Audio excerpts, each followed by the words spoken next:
Om Shanti. Good morning. हार्दिक अभिनंदन।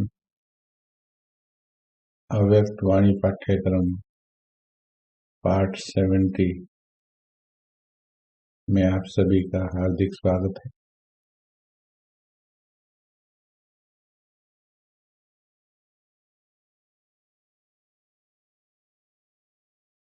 पुरुषार्थ की गति को और अधिक तीव्र करने के तरीके, विधियां बाबा हम बच्चों को बता रहे हैं। अच्छे विद्यार्थियों को आगे का सिलेबस करते करते पीछे का रिवाइज भी जरूर करना चाहिए। तो मुख्य अभ्यास कौन कौन से बाबा इन अव्यक्त वाणियों में हमें बता चुके हैं, जरा वो अभ्यास एक बार रिवाइज करेंगे सभी।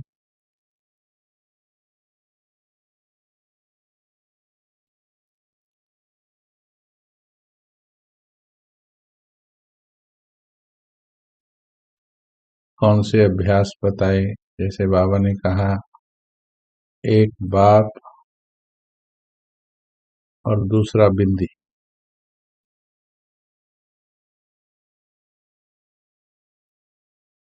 ऐसे ही बहुत से अभ्यास बाबा ने बताए। आप थोड़ा रिवाइज करें, कौन कौन से अभ्यास स्मृति में रहेंगे तो हम कर पाएंगे।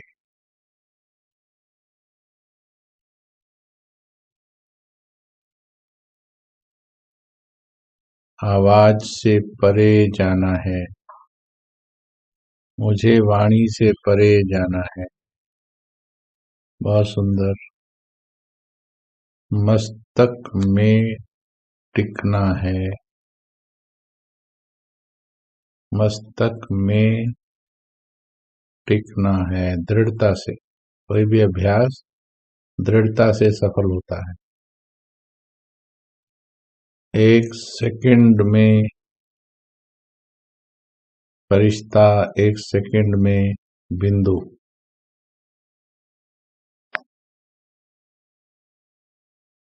अंतर्मुखता का गहन अभ्यास। सर्वशक्तिमान का नशा चढ़ाना। मुख्य पॉइंट था सर्वशक्तिमान का नशा ना होने के कारण एक सेकंड में परे नहीं हो पाते हैं, व्यक्त से अव्यक्त में जा नहीं पाते, नशा ना होने के कारण। इसको बहुत महत्व देना है बाबा की हर बात को। यानी सर्वशक्तिवान की संतान हूं, इसको नशा बना लेना है। और नशा तब बनता है जब हम किसी चीज को घोट लेते हैं, बार बार अच्छी तरह से उसे मन के अंदर जुगाली करते हैं, चिंतन करते हैं, तो फिर नशा बनता है।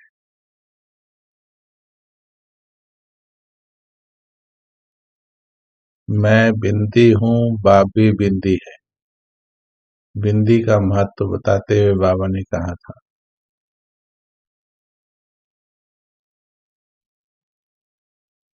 बाप दादा के स्वरूप हो तुम।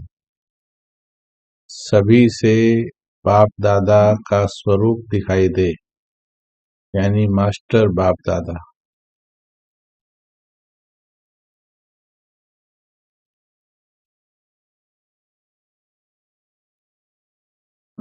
एक सेकंड में आवाज से परे।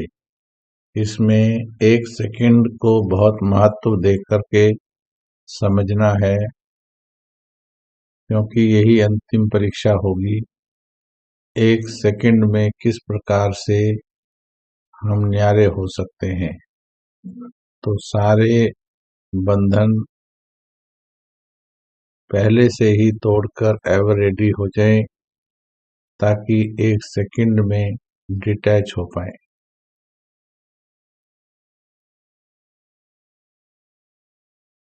बार बार सूक्ष्म वतन में जाना, परम धाम में जाना और अपने चारों तरफ सूक्ष्म लोक महसूस करना, मैं सूक्ष्म लोक में ही हूँ। हर आत्मा को फरिश्ता देखना, 8 घंटे अव्यक्त में रहने का अभ्यास करना, कल बाबा ने कहा था। अब घर जाना है, इसकी प्रैक्टिस करना। अव्यक्त बाबा को देखते देखते अव्यक्त स्वरूप बन जाना, बहुत सुंदर अभ्यास। बाबा को देखते देखते बाबा समान बनना। अपना टाइम टेबल बनाना है, बनाया होगा आप सभी ने। टाइम टेबल खुद बनाना है, इधर उधर से लिए हुए टाइम टेबल से नहीं। आपको खुद अपने आप टाइम टेबल बनाना है।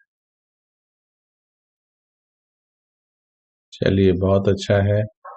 हर किसी को ये पॉइंट, सारे के सारे पॉइंट्स नोट करने हैं, ताकि हम इन सभी स्थितियों का इतना अभ्यास करें ताकि एक सेकंड में हम इन स्थितियों में बैठ पाएं।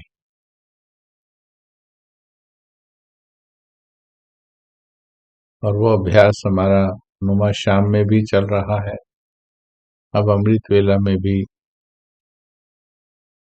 काफी साइलेंस का समय हमारा जा रहा है। तो जो भाई बहन आज जुड़ रहे हैं, जुड़े हैं, 18 जनवरी नजदीक आ रहा है। हमें बाबा को विशेष सौगात देनी। रोज ये कई बार याद रखो, इस बार की 18 जनवरी दूसरी 18 जनवरियों की तरह नहीं होगी। तो उसके लिए कई पॉइंट लिखवाए गए हैं, फिर रिवाइज कर रहे हैं। 18 जनवरी तक जो बच्चे 2 बजे उठकर योग का चार्ट बनाएंगे, सेल्फ ट्रांसफॉर्मेशन से मदद मिल ही रही है, तो उनको बाबा की विशेष शक्ति प्राप्त होगी। तो 2 बजे उठ करके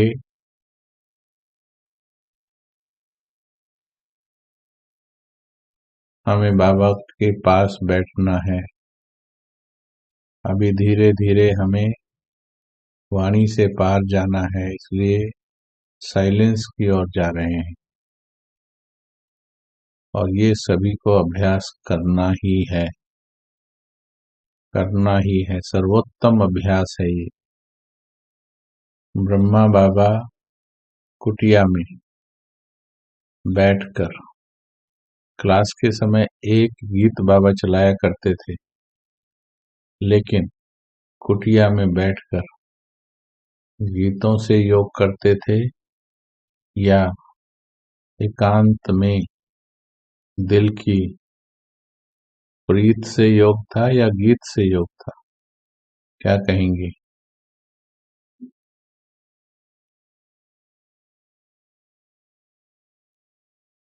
आप बताइए। हाँ, कल मुरली में ये भी बताया था, व्रत करना है, आज ही करेंगे, रोज दृढ़ संकल्प लेने हैं।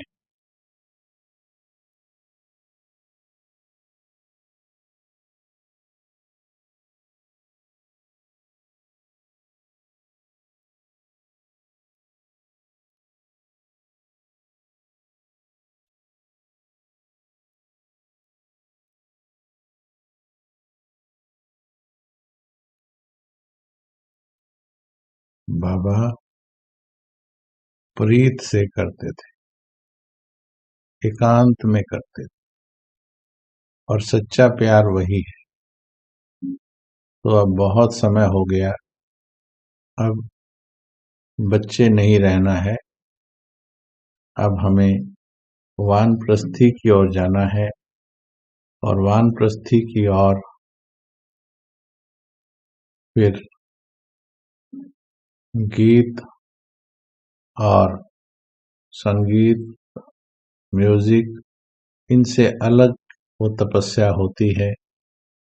जैसे 2-3 बार अभ्यास कराया, पर उसके अंदर अपने अंदर का उमंग उत्साह होता है, अपने अंदर विश्व परिवर्तन का उमंग होता है, अपने अंदर फरिश्ता बनने की तड़प होती है।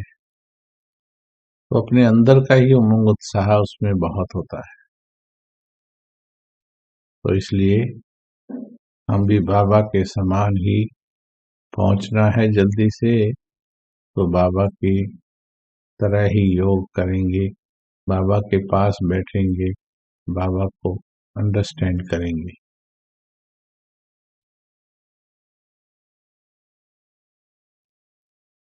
चलिए, बहुत अच्छा, रिवाइज हो गया। आज हम चल रहे हैं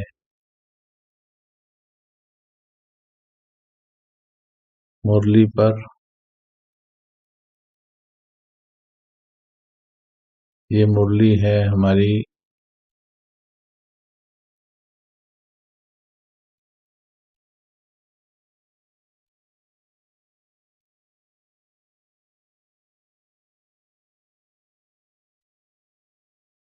एक मिनट, मुरली की डेट निकाल रहे हैं, थोड़ा देखते हैं।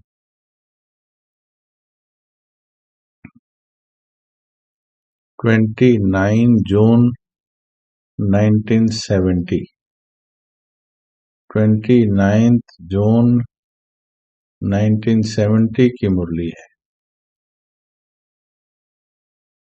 समर्पण का विशाल रूप, समर्पण का विशाल रूप। चले आगे की तरफ चलते हैं। आप सभी अपने चारों मूर्त को जानते हो, आप सभी अपने चारों मूर्त को जानते हो। आज बाप दादा हर एक के अभिसंगम समय की 4 मूर्त एक एक में देख रहे हैं। ध्यान से सुनेंगे, वह 4 मूर्त कौन सी हैं? अपनी मूर्त को जानते हो? कोई कोई ने बताया, यह सब जो वर्णन किया, ऐसी मूर्त अभी बनी नहीं हो व बन गई हो। पहले बाबा चेकिंग कराते हैं, फिर आगे पूछते हैं कब बनेंगे, फिर उमंग दिलाते हैं, हमारे भीतर से ही उत्तर निकालते हैं कि तुम जवाब दीजिए कि कब बनोगे। लास्ट सो फास्ट जाएंगे ऐसा सोचा है। देखिए, फिर से ध्यान देने लायक महावाक्य है। लास्ट सो फास्ट जाएंगे ऐसा सोचा है, ये बच्चों ने कहा। बाबा ने कहा, लेकिन लास्ट समय फास्ट जा पाएंगे? लास्ट समय फास्ट जा सकेंगे?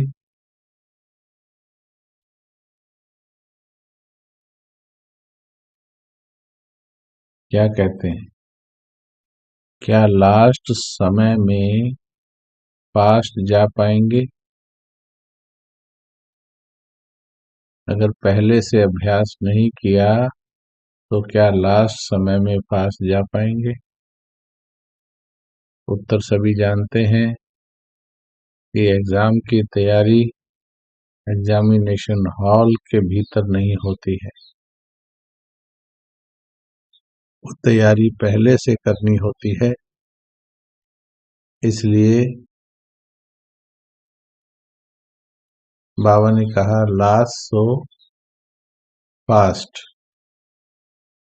क्या लास्ट समय फास्ट जा पाएंगे? जितना बहुत समय से, हाँ बहुत अच्छा जवाब दे रहे, जितना बहुत समय से अपने को सफलतापूर्वक बनाएंगे,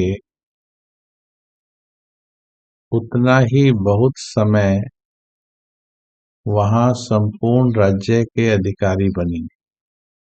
अभी एक एक महावाक्य को पूरे ध्यान से सुनना है और इन्हीं महावाक्यों के आधार पर हमारा भविष्य निर्धारित होगा।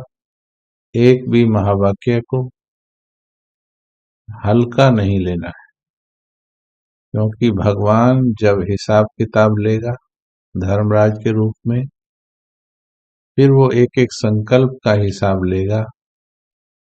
बाबा तो बहुत बड़ी बड़ी गलतियां भी माफ कर देता है बाप के रूप में, लेकिन वही बाबा जब धर्मराज बन जाएगा तो फिर एक एक संकल्प, एक एक कर्म का हिसाब लेगा। इसलिए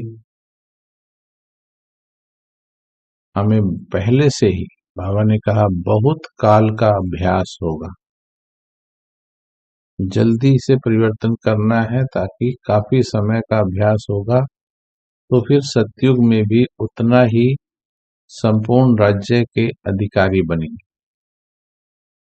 समझो, अगर कोई बहुत समय से सफलता मूर्त नहीं बनते हैं तो उसी अनुसार राज्य का अधिकार भी थोड़ा समय ही मिलता है। अब देख लीजिए, अगर अभी संपूर्ण तैयारी नहीं करेंगे तो फिर अधिकारी भी नहीं बने।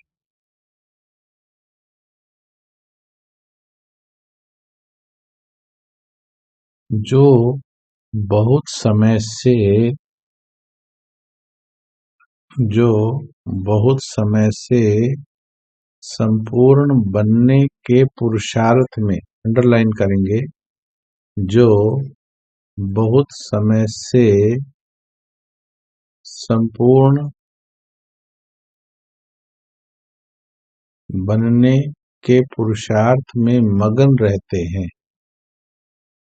यानी अगर आप अभी से भी ये प्रतिज्ञा करें कि अब इस लगन को तोड़ेंगे नहीं, जो बाबा ने लॉकडाउन के कारण हम सभी के अंदर पैदा कर दी है, ऐसा अवसर देकर,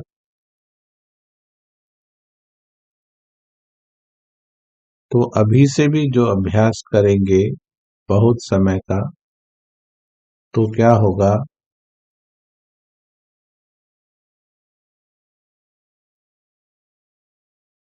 वही संपूर्ण समय राज्य के अधिकारी बनते हैं।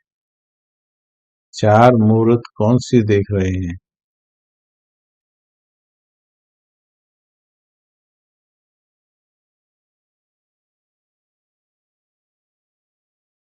चार मूर्त कौन सी देख रहे हैं? बाबा बता रहे हैं, यह भी संपूर्ण बनने का लक्ष्य है। एक तो देख रहे हैं ज्ञान मूर्त, दूसरा गुण मूर्त, तीसरा दान मूर्त, चौथा संपूर्ण सफलता मूर्त। ज्ञान मूर्त, गुण मूर्त, दान मूर्त और चौथा संपूर्ण सफलता मूर्त। सुनाया था ना कि सर्विस करना अर्थात महादानी बनना। तो हर एक की यह चार मूर्त देख रहे हैं। चार मुख का भी गायन है ना, एक मुहूर्त में एक मुहूर्त में 4 मुहूर्त का साक्षात्कार कराना सभी को, यानी ज्ञान मुहूर्त भी हो, गुण मुहूर्त भी हो, दान मुहूर्त भी हो, सफलता मुहूर्त। अगर एक भी मुहूर्त कम है तो वहां भी इतनी कमी पड़ जाती है। वहां जैसे जैसे यहाँ साथ में ले जाने वाला सामान बुक कराते हैं तो वहां मिल जाता है। ट्रेन की बात बाबा कर रहे या एरोप्लेन की बात कर रहे कि यहाँ पर सामान बुक कराएंगे तो वहां पर मिल जाता है। ऐसे ही यह भी बुकिंग ऑफिस है। जितना यहाँ बुक करेंगे उतना वहां प्राप्ति होगी। कितनी सुंदर बात बाबा ने कही। यही सोचो कि 4 ही मूर्त बने हैं, 4 मुखी बने हैं। कौन कौन सी? ज्ञान मूर्त, योग मूर्त, ज्ञान मूर्त, गुण मूर्त और दान मूर्त और संपूर्ण सफलता मूर्त। तो ये 4 मूर्त बाबा ने बताई है। इस पर अलग से गहन चिंतन करना है कि ज्ञान की गहराई कितनी है हमारे पास। फिर योग द्वारा गुण मूर्त बनते हैं तो योग कितना सफल अच्छा कर रहे हैं जिससे हम गुणों को जीवन में ला सकते। अगर हम 5 साल 10 साल से योग कर रहे हैं लेकिन क्रोध दूर नहीं हो रहा तो इसका मतलब गुण मूर्त नहीं बने, योग विधि से नहीं कर रहे हैं, मोह के अंश खत्म नहीं हो रहे हैं, तो समझो अभी बाबा के साथ पूरा संबंध जुटा नहीं है। तो इस प्रकार से अपनी कमियों को निकालते हुए, चेक करते हुए और रोज संकल्प लेना। बाबा ने कल कहा था कि अपनी कमियों को देखो लेकिन रोज संकल्प लो, व्रत लीजिए, फास्ट कीजिए तो फास्ट जा पाएंगे।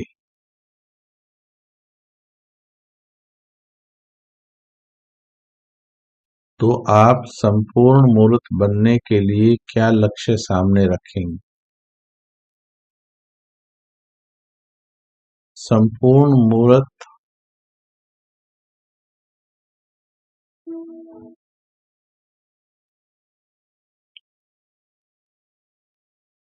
द्वापर में जो आपकी जड़ मूर्तियां बनेंगी वह भी संगम की मूर्ति के प्रमाण ही बनेगी।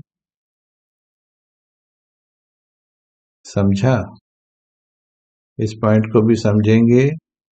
द्वापर में जो मूर्तियां बनेंगी, आपने देखा है भक्ति में अलग अलग मूर्तियां होती हैं, तो द्वापर में भी जो मूर्तियां बनती हैं वो भी अलग अलग क्यों होती हैं, अलग अलग तरह की पूजा क्यों होती है। श्री कृष्ण जी की पूजा अलग तरीके की है, श्री राम जी की अलग तरीके की है, फिर हनुमान की अलग है, गणेश की अलग है। सबके पूजा का स्टाइल अलग अलग। किसी को संपूर्ण रूप से सजाते हैं, किसी को सजाते नहीं है लेकिन उनके गीत गाते हैं। गायन है पर पूजन नहीं है। किसी का गायन भी है, पूजन भी है, वर्णन भी है। तो बाबा ने कहा संगम युग पर जो मूर्ति बनाएंगे उसी प्रकार का फिर द्वापर में भी आपकी मूर्ति बनेगी। जितना बाबा ने कहा कर्मातीत बनने के लिए क्या लक्ष्य रखा है, किन बातों में संपूर्ण बने, इसको नोट कर लीजिए, नोट कर लीजिए। कर्मातीत बनने के लिए क्या लक्ष्य रखा है, किन बातों में संपूर्ण बने।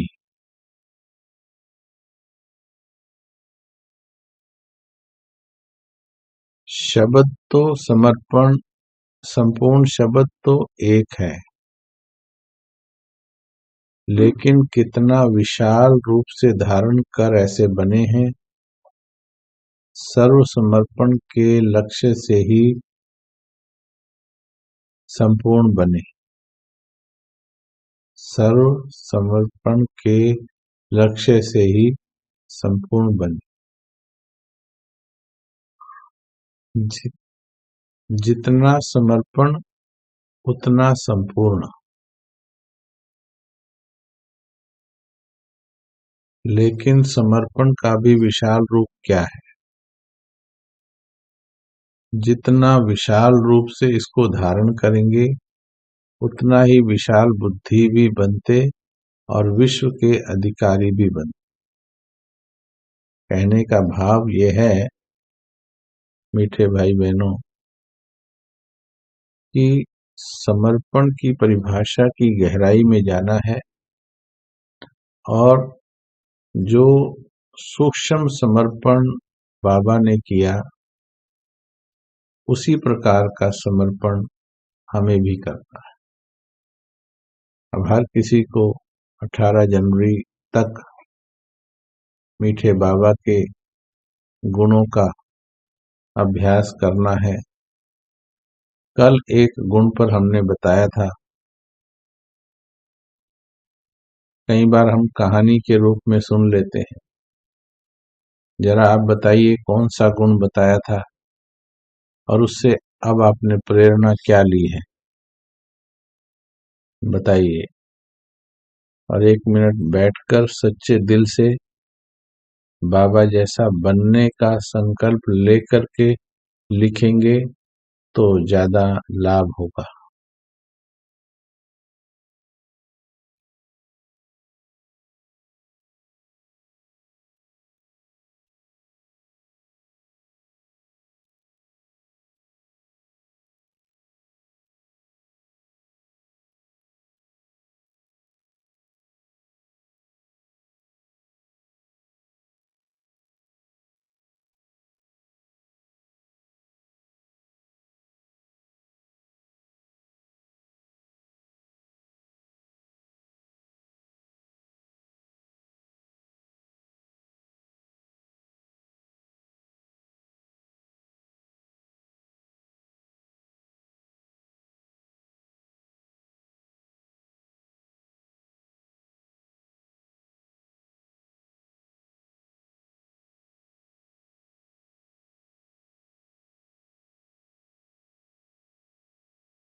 पॉइंट के रूप में तो बहुत अच्छा बता रहे हैं,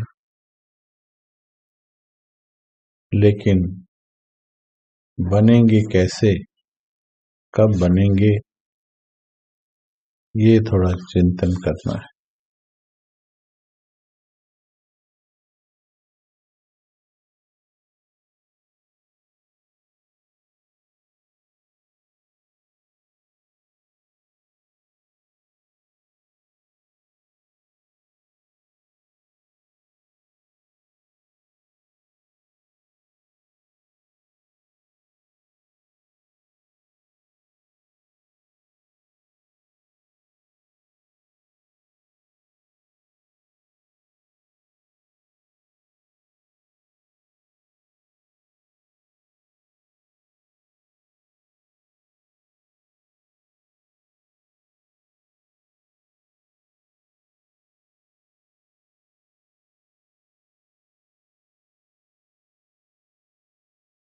सभी ये चिंतन करें,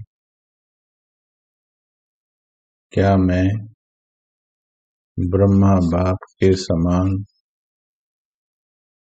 परिस्थिति आने पर इतनी अचल अडोल रह पाऊंगी, ये फीड करो माइंड के अंदर। क्या मैं आत्मा ब्रह्मा बाप के समान इतनी अचल अडोल रह पाऊंगी? मुख्य बात इसकी है।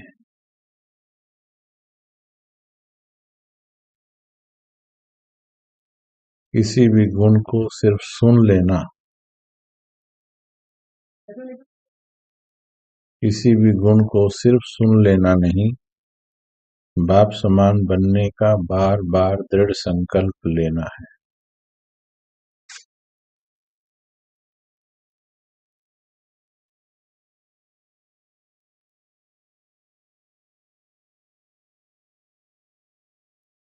बार बार दृढ़ संकल्प करना है। जब तक अपने अंदर वो समर्पण, वो सच्चाई, वो शक्ति ना आ जाए, फिर चाहे सारा संसार हिलाने का प्रयास करे, बार बार बाबा को देखो, चाहे सारा संसार हिलाने का प्रयास करे, लेकिन फिर भी मुझे मेरे यकीन का, मेरे विश्वास का बल है। जितना वो सच्चा होगा उतना आपके अंदर ताकत आएगी। और अगर ताकत कम है तो इसका कारण है कि जिस प्रकार से किसी गाड़ी का टायर में छोटा छोटा 2-3 पंचर हो जाए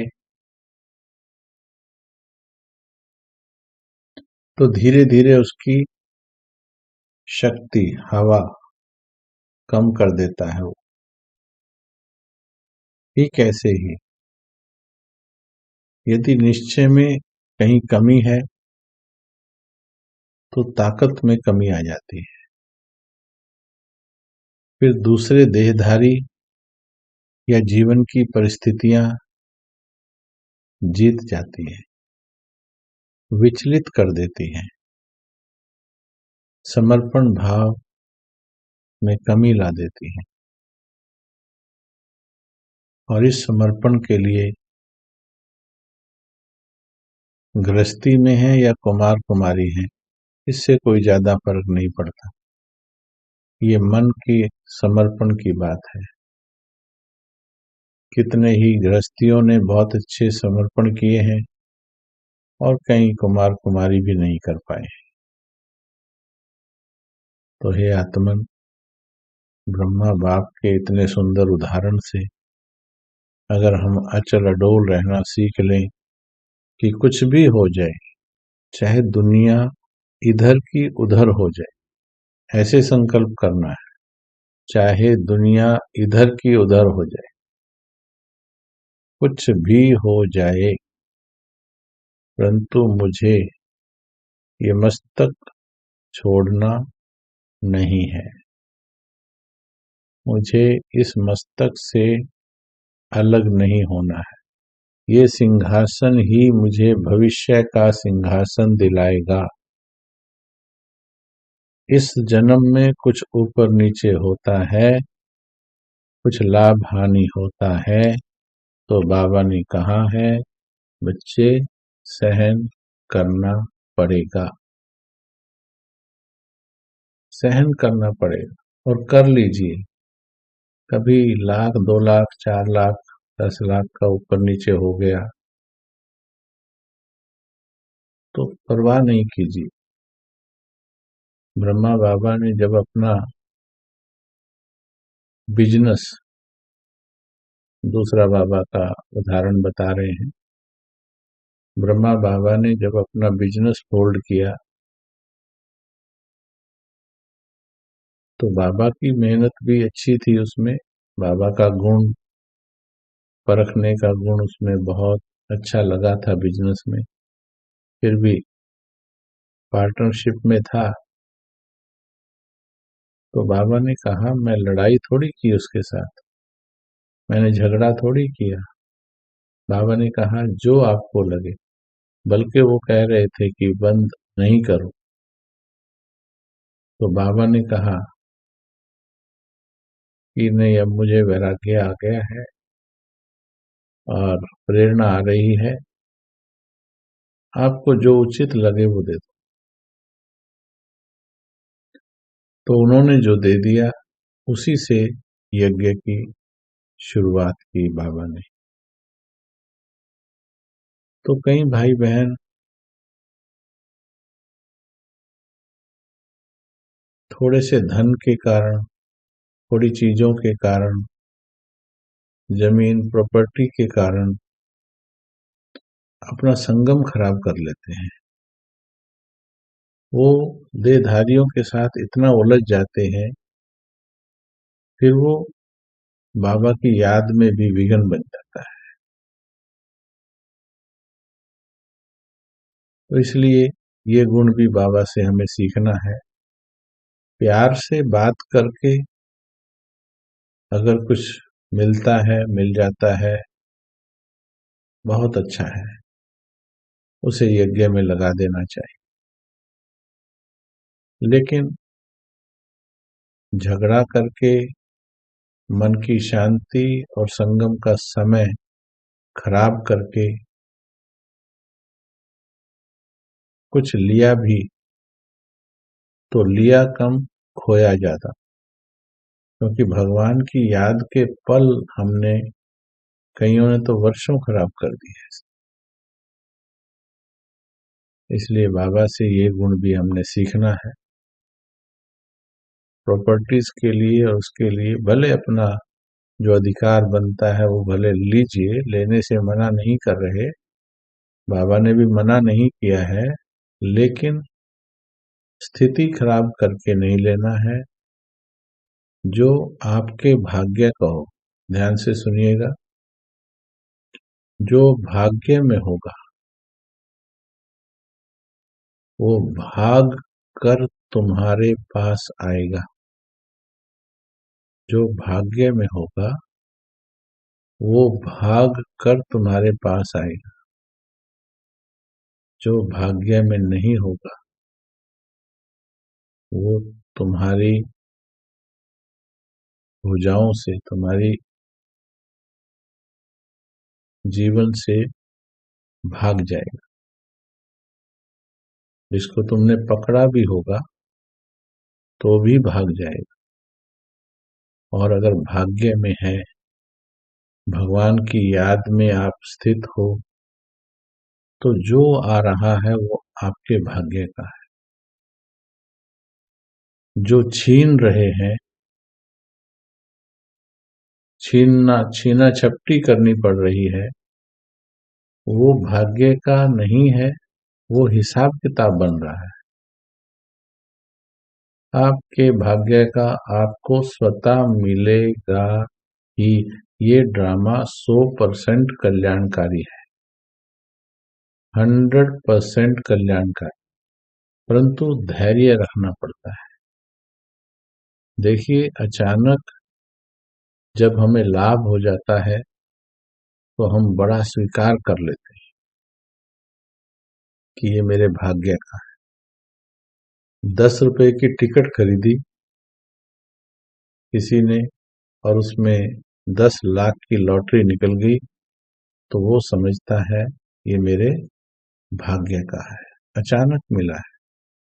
इस जन्म में उसके लिए उसने मेहनत नहीं की है। लेकिन जब अचानक कोई पार्टनर, बिजनेस पार्टनर या आपकी संतान, आपका भाई या कोई धोखा दे देता है, उस वक्त हम विचलित हो जाते। तब ये नहीं समझते कि ये जो मिला है, यानी ये जो गया है, ये जो दुख आया है, ये भी तो भाग्य से ही है, ये भी तो हमारे ही भाग्य का है। एक्सेप्टेंस इजी हो जाएगी, और जब एक्सेप्टेंस इजी हो जाए, फिर जितना आपने खोया है, ध्यान से सुनना मीठे भाई बहन, मानो कुछ खो दिया, कुछ चला गया, गया तो आप ही के उससे गया है, आपके भाग्य में नहीं था वो, आपके हिस्से का नहीं था वो, परंतु उसके बदले में ज्ञान को यूज करके जो आपने ये बचा लिया, मेंटल स्टेबिलिटी बचा ली, संगम के आनंद को बचा लिया, प्रभु प्रेम के पलों को व्यर्थ होने से बचा लिया। भले आप 5, 7, 10 लाख, 20 लाख या कुछ चीजें नहीं बचा पाए, वो लड़के भी ना बचती। आप बताइए, जिसने प्रभु प्रेम के पल बचा लिए, फिर चाहे जिंदगी गरीबी में बिता ली, और जिसने लूट खसोट कर या जबरदस्ती से लड़ झगड़ के बना लिया,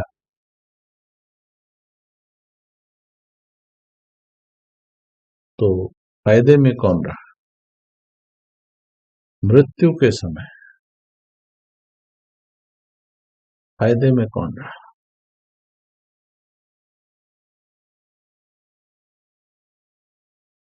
प्रभु प्रेम के पल बचाने वाला।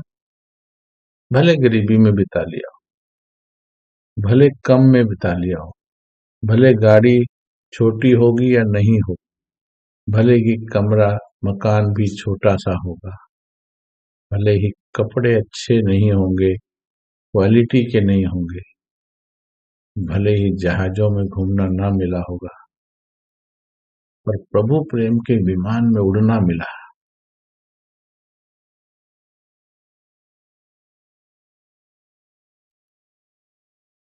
साधनों का आनंद नहीं मिला होगा, भगवान की गोद का आनंद मिला।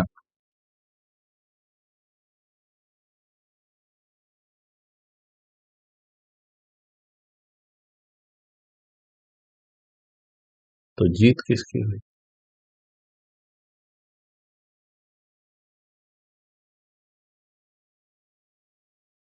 जिसको लगता है कि लड़ झगड़ के लेना भाग्य वाला होता है, तो सारी दुनिया तो यही कर रही, फिर भगवान क्या सिखाने आया है? फिर भगवान क्या सिखाने आया है? और फिर करके देख लीजिए,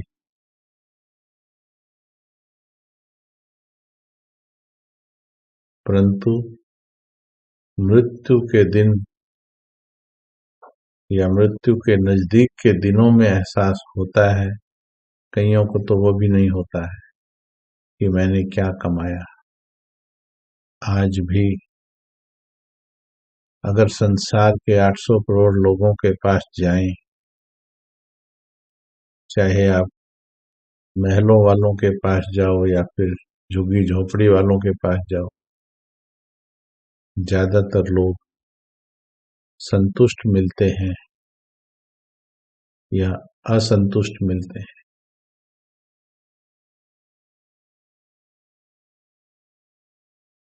संतुष्ट मिलते हैं या असंतुष्ट मिलते हैं?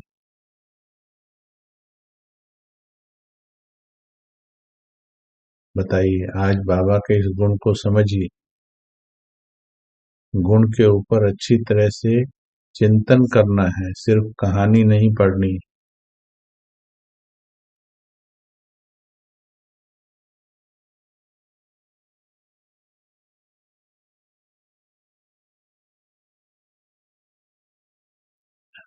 एक प्रश्न का उत्तर दे देना, और इधर तो नुकसान हुआ 10, 20 लाख, करोड़, 2 करोड़। जरा प्रभु प्रेम के पलों की कीमत बता दो। प्रभु प्रेम के पलों की कीमत बता दो।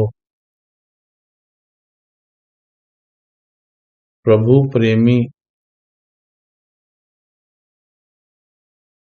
थोड़े में जिएगा पर संतुष्ट मरेगा।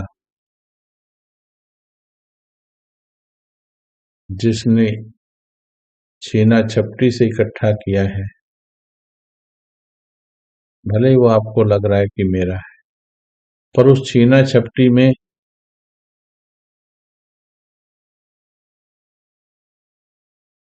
प्रभु प्रेम के पल गंवा दिए।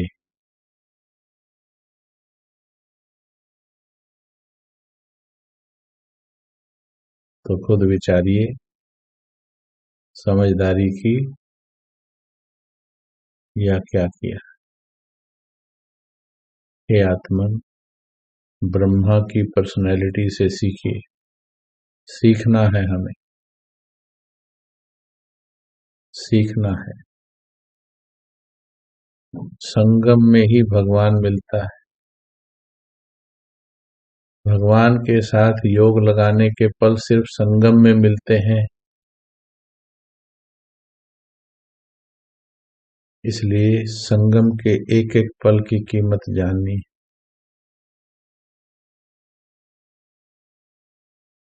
और जिसने संगम में गरीबी में बिताकर प्रभु प्रेम में लीन हो गए। यज्ञ में आदि में देखिए कितने अमीर घरानों से हमारी अब जो दादियां होके गई हैं, बहुत से भाई बहन बड़े अमीर रॉयल फैमिली से थे,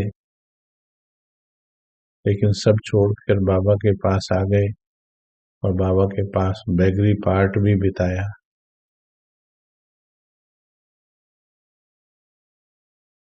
तो उन्होंने गरीबी में वक्त बिताया, लेकिन वो गरीबी में वक्त बिता के भी आने वाली राजधानी में क्या पाएंगे? आराम से समझना, हम सिर्फ कहानियां सुनते हैं।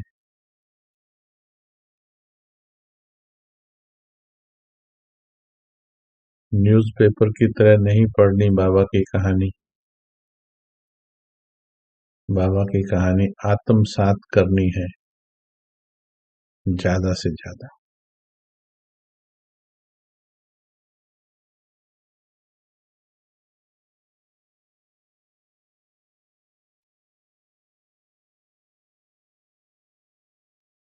आने वाली सृष्टि में भगवान उनको इतना अच्छा पद देता है कि पूरा कल्प वो खुश रहते। इसलिए याद के बल के द्वारा जो मिल जाए वो अच्छा है। जीवन की संतुष्टता नहीं खोइए।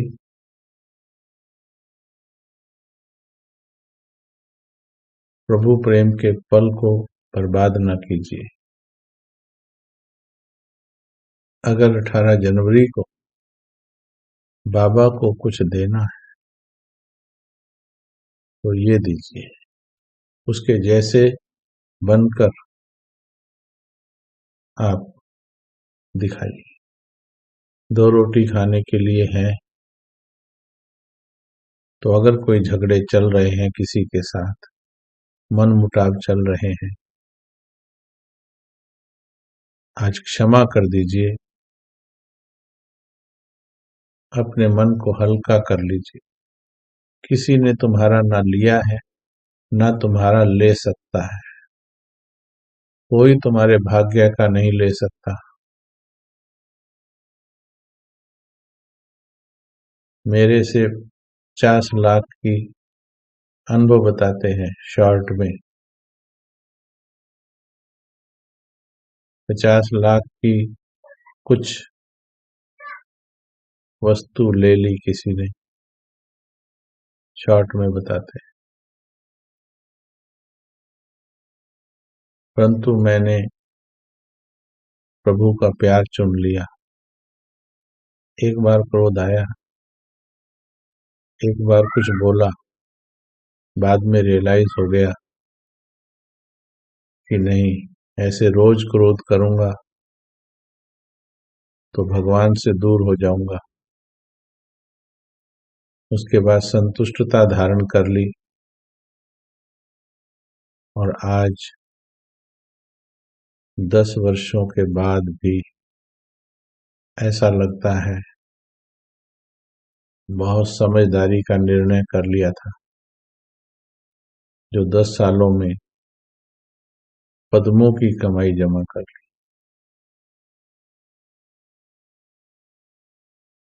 बाबा के प्यार के फलों की कीमत कौड़ियों के भाव नहीं जाने दो, चाहे वो बातें हों लोगों की, चाहे वो धन संपत्ति की बातें हों। ब्रह्मा बाबा के जीवन की कहानी को पढ़ो। बाबा मुरली में यही बता रहे हैं, आगे पढ़ेंगे।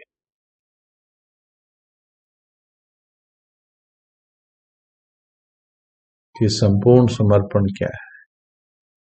बहुत विशाल मतलब है संपूर्ण समर्पण।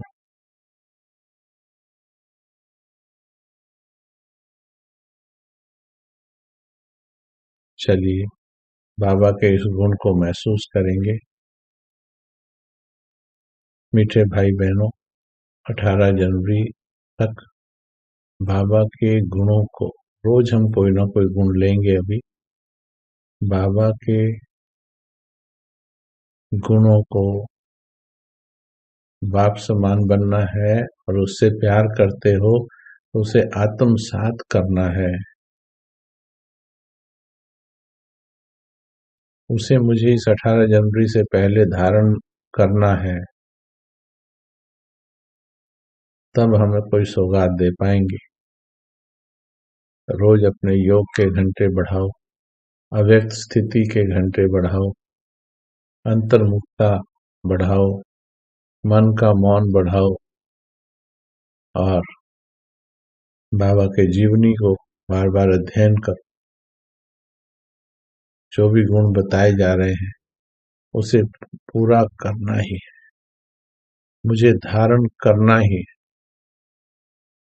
कुछ भी हो जाए।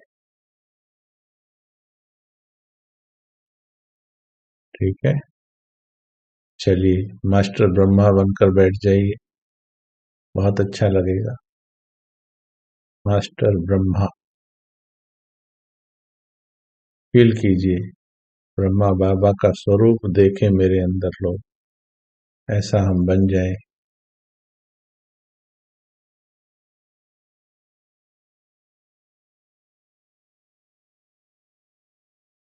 कुछ नहीं चाहिए, न मान चाहिए, न सम्मान चाहिए, अपमान कोई देवे तो भी कोई परवाह नहीं, निंदा स्तुति, सर्दी गर्मी, हार जीत, भूख प्यास,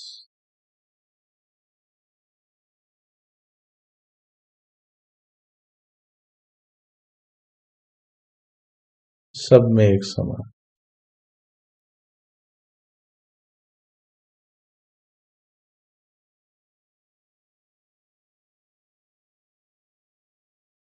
मेरे पास जो भी है, भले कुछ भी नहीं है आपके पास, पर हम बता दें आपके पास भगवान है।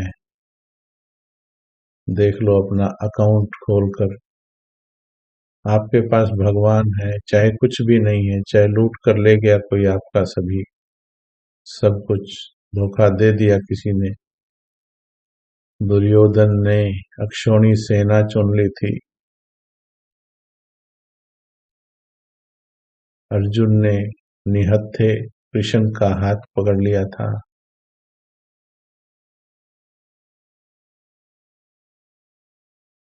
दुर्योधन को गलतफहमी थी कि जीत मेरी होगी।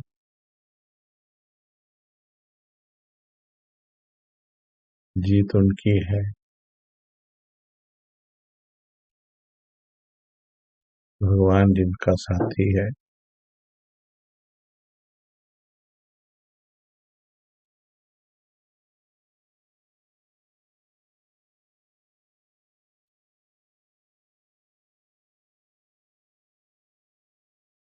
कुछ भी नहीं चाहिए, विकारी देहधारियों की नजरों में चढ़कर क्या करो। जब भगवान तुम्हें पलकों में बिठा रहा,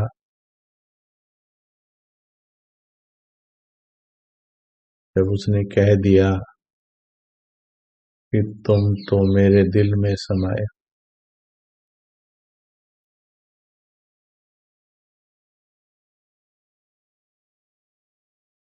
क्या भगवान की बात दिल में नहीं लगती? क्या भगवान के प्यार के बाद भी दिल मांगता है कुछ?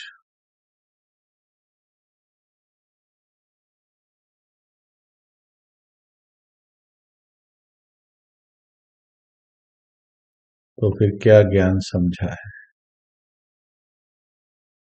पूछो अपने आप से। बाप दादा को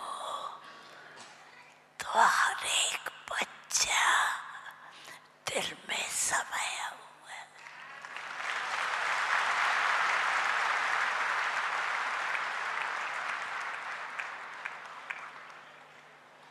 चाहे कहाँ भी रहते, देश में या विदेश में, लेकिन दिलाराम के दिल में समाया हुआ।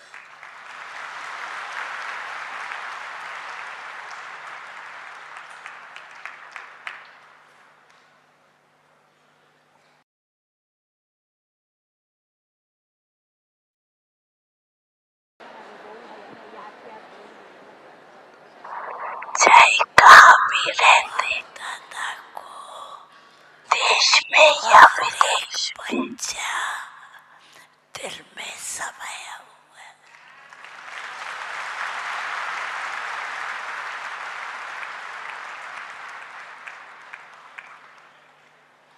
चाहे कहाँ भी रहते, देश में या विदेश में, लेकिन दिलाराम के दिल में समाया हुआ।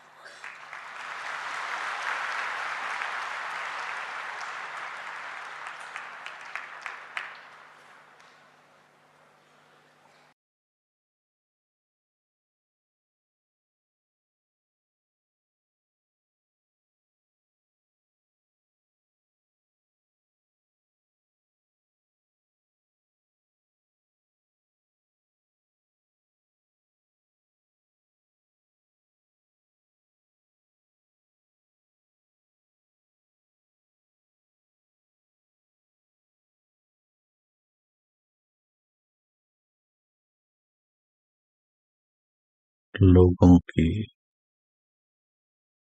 10 साल पहले कही हुई कड़वी बातें दिल में लगी पड़ी हैं।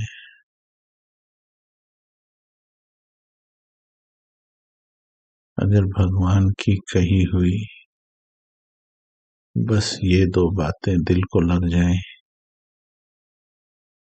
तो तुम्हारा सारा जीवन बदल जाए। क्या हुआ है हमारे दिलों को? क्यों कचरा इकट्ठा करते हैं दिल? क्यों भगवान की बात को सुनते नहीं है दिल? क्या भगवान की बात पे यकीन नहीं?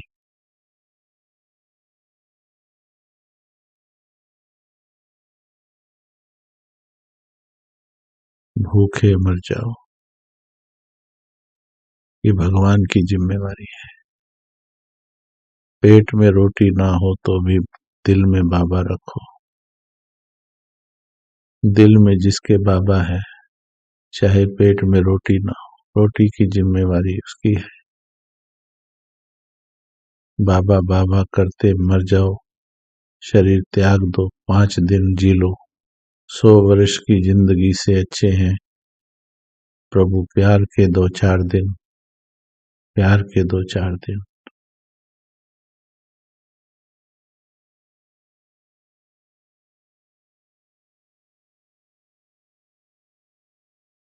महसूस करके देखो।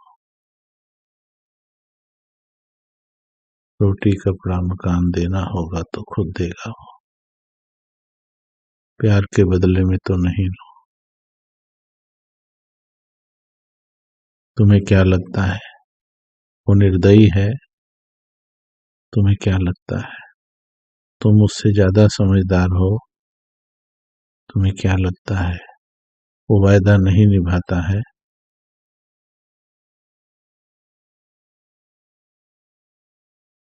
क्या वो तुम्हें भूखा मरने देगा?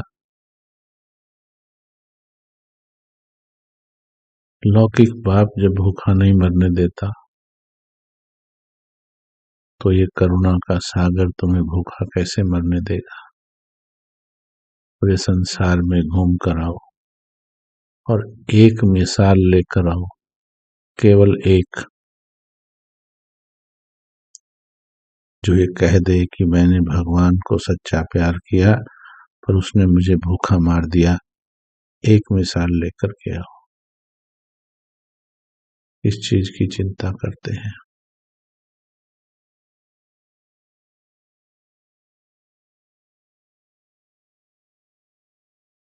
जाना नहीं भगवान क्या है, भगवान को पहचानना है इस 18 जनवरी तक।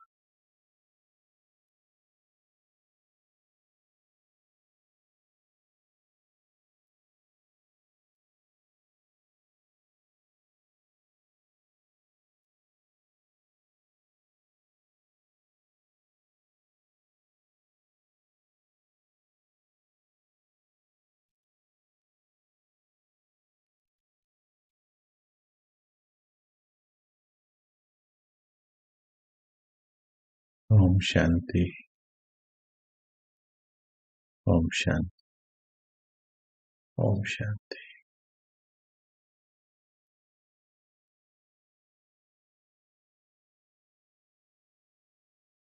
शाम को 5 बजे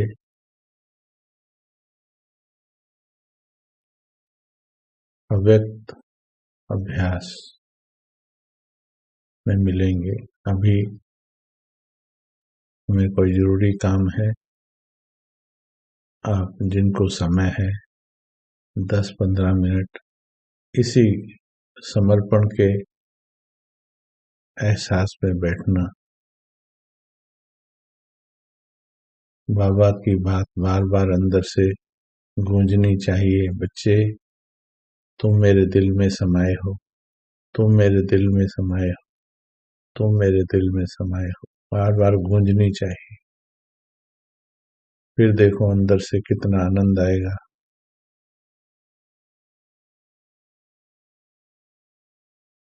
अच्छा जी, आप सभी का बहुत बहुत धन्यवाद।